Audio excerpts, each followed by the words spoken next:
Pomaže Bog. Bog i dobrodošao. Kažu, nema bola, nema plača, stigla nam je Dajkovača. Zdravo mi bio. Dobrodošao. Ja ne mogu da vjerujem dok se neki busaju u junačka prsa govoreći kako su veći Srbi ili Crnogorci, neko danas nema da skuva djetetu ručak zato što nema vode u kući. Ja sam Srbin.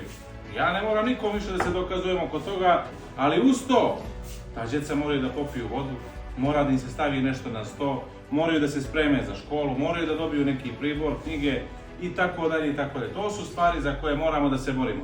Kad sam došao u Berane prije 15 dana, veselili smo se u Berane, baš zato da vidimo kako žive naši ljudi u ovom gradu.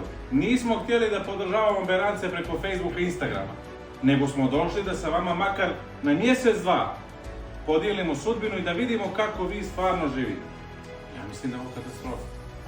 Mislim da ovo ni malo nije dobro, a znate šta? Ovdje na vlast nije DPS.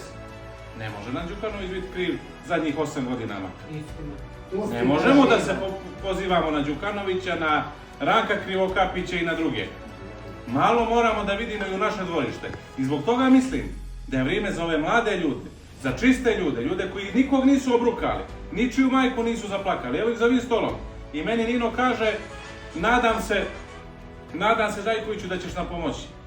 Neću ja da pomognem, vi ćete da pomognete sami sebi, zato što ćete zajedno sa nama, rame uz rame da se borite za svoj grad. Ne treba Podgoričanin, makar to bio i ja, da se miješa u stvari u Beranama. To ste vi, i Čukići, i Radevići, i Šćekići. Ja mislim da imamo snagu, pokazali smo snagu i na otvaranju kancelarije, i terenskim radom. Skupili smo 3 puta više potpisa od onoga što nam je potrebno za predaju liste.